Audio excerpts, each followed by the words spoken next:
La industria alimentaria es uno de los sectores de mayor penetración en los ecosistemas económicos, agrícolas, industriales y de servicios del país. Eso significa que también forma parte de los mayores pagadores de impuestos o también llamados grandes contribuyentes. Además, la industria alimentaria es el tercer sector exportador más grande del país, después de dispositivos médicos y agricultura. La mitad de nuestras exportaciones van a Centroamérica y la otra mitad al resto del mundo. Por esta y otras razones para el sector de alimentos, las próximas elecciones presidenciales son vitales y de las cuales dependerá hoy más que nunca el futuro de Costa Rica, un futuro hasta ahora incierto frente a la precaria situación de las finanzas públicas. Cuando hablamos de la revisión de instituciones que dejaron de ser o dejaron de cumplir la misión estratégica para la cual fueron creadas, cuando tenemos una gran cantidad de instituciones que duplican sus esfuerzos, que duplican sus objetivos y que no alcanzan nada, no alcanzan logros ni mejoras en objetivos estratégicos como en la parte social de reducción de la pobreza. Cuando vemos una gran cantidad de presupuestos públicos destinados a oficios administrativos que se duplican entre sí, entre instituciones, cuando vemos una gran cantidad de derroche de recursos públicos en alquileres mal administrados, por ejemplo, en un sistema de contratación inmobiliaria del Estado costarricense súper caro, cuando vemos un sistema de pensiones cargados al presupuesto nacional que provienen pues, de sistemas de pensiones mal estructurados, mal calculados o con pensiones de lujo que se llaman, o pagando pensiones por las cuales una gran cantidad de personas nunca cotizaron para obtener los montos que se están obteniendo, cargados a los impuestos que nosotros pagamos, es ahí donde sentimos que se debe realizar la verdadera reforma estructural. Es por eso que la industria alimentaria se opone a cualquier carga tributaria que afecte las empresas, los presupuestos familiares y, por ende, el ingreso disponible del consumidor. Argumenta que la mala administración del aparato público no puede cobrarse a los contribuyentes. Lo que urge es una reforma estructural, aunque sea parcial, como mecanismo para lograr un mejor equilibrio financiero del Estado. Por eso es que hoy en día hablar de reactivación económica y hablar de impuestos, pues son dos variables que se contraponen, porque son mutuamente excluyentes. No conocemos ningún país que haya salido de una crisis con el tipo de impuestos que actualmente se están proponiendo. Es decir, no podemos hablar de más IVA para nuestros consumidores, no podemos hablar de más impuestos de renta para los asalariados, para las empresas, sino que deberíamos estar hablando de todo lo contrario, de un proceso importante de reforma estructural del Estado, aunque sea parcial, aunque sea mínimo, pero la verdadera y más importante reforma generadora de ingresos es el crecimiento, es la reactivación de la economía. Lo que pasa es que no es castigándote, lo que pasa es que no es imponiéndote un impuesto, no es diciéndote aquí hay una sanción, no, esto es hacia donde tenemos que ir y tenemos que ir de la mano con todo este proceso.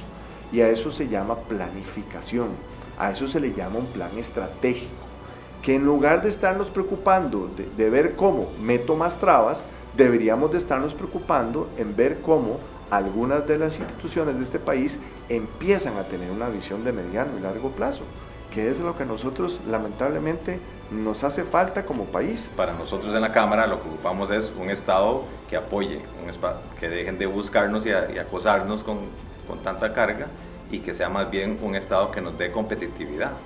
Entonces, ¿cómo hacemos para que el Estado nos dé competitividad? Y los funcionarios en el Estado pueden darnos competitividad. En lugar de estar trabando los procesos y trabando los documentos y trabando todo el sistema, deberían de estar más bien asesorando a las empresas, especialmente a las medianas y pequeñas. Y yo lo he vivido como empresario y lo digo con mucho cariño. Mi sueño se vio acabado en el 2020, en enero, tuve que cerrar una gran parte de la empresa y despedir 40 personas. Y le dábamos trabajo a las mujeres que cumplen un rol dual, ¿verdad? Jefes de hogar y madres de familia, ¿verdad? Y tuvimos que despedirlas porque no pude sostenerlas. ¿Qué tuve que hacer de nuevo? Empezar de cero. 7 años agarrados y tirados a la basura. Sin duda, la industria manufacturera es la que más sufre el acoso legislativo y regulatorio de la Asamblea Legislativa, del sector salud, del sector ambiente, de Hacienda y de las municipalidades. Y el sector político no sabe cómo poner en ejecución una verdadera mejora regulatoria. Cuando un país no tiene rumbo, cuando no tiene norte, se llena de un montón de ocurrencias legislativas porque tenemos 57 diputados donde cada uno quiere ponerse su medallita y sacar un proyecto que personalmente le parece importante. Y resulta que ese proyecto pues tiene que ser financiado de alguna parte y por lo tanto hay que meterle impuestos a alguien para financiar aquella ocurrencia. Cuando tenemos un país sobre regulado, que yo sí creo fielmente, yo creo que la mayoría de los empresarios creemos que estamos sobre regulados, y nos tiran a competir con gente a nivel mundial que ya ha ido entendiendo que la palabra es eficiencia y productividad, pues entonces estamos compitiendo un poco con las manos amarradas, ¿verdad? Y la preocupación o el reto es nos van a pasar por encima, la competencia. Pero lo que sí se siente es como una piñata, ¿verdad? Que dele porque de ahí sale, y como ya estamos registrados y aparecemos por todo lado, eso es facilísimo, llegar a decirle a usted le vengo a cobrar tanto más y usted está aquí y usted no tiene para dónde coger. El gobierno no genera ingresos, el gobierno es un captador de ingresos, el que genera ingresos es la empresa privada, ¿verdad? Y muchas veces la persona que está en el gobierno no logra entender que debe de dar las herramientas y facilitar que estas empresas crezcan, porque entre mejor estén las empresas, las industrias en este país, mejor vamos a estar todos y mejor va a estar todo el sector gobierno. Una de las principales anclas que no permite el despegue económico de nuestro país es la imposibilidad que tienen los nuevos emprendedores y microempresarios de asumir los costos que impone el Estado a cualquier operador económico. Eso genera que la mitad de la economía sea informal. Según el INEC, solamente en actividades propias de la industria alimentaria hay unas 22.500 personas que se desarrollan en ese sector. Quiero ponerte un ejemplo para que ustedes vean realmente lo que uno vive. Yo tengo un punto de venta, no has pagado la patente, y llega una persona que probablemente tiene recursos o escolaridad muy baja, y es la que decide si te cierra o no te cierra un punto de venta, ¿verdad? Y ni siquiera maneja la ley, el que la interpreta es él, no es un abogado, él la interpreta. Entonces vos le das una serie de puntos y vos decís no, vas a hacer un arreglo con la caja, ¿verdad? Y con la caja, hasta que no pagues, y vos queriendo pagar, y hasta que no pagues el monto que ellos te piden como mínimo, no hay arreglo. Y entonces todo esto va en función de permitir y de desarrollar lo que es el sector informal. No hay un incentivo en este país para ser formal. No hay un incentivo. No hay un incentivo para que las empresas crezcan. Porque en cuanto más crezco, más me regulan y más me cobran impuestos. Entonces, mejor empiezo a buscar otros países, qué beneficios dan otros países, qué beneficios tienen en zonas francas de otros países, porque aquí no hacen más que amarrarme.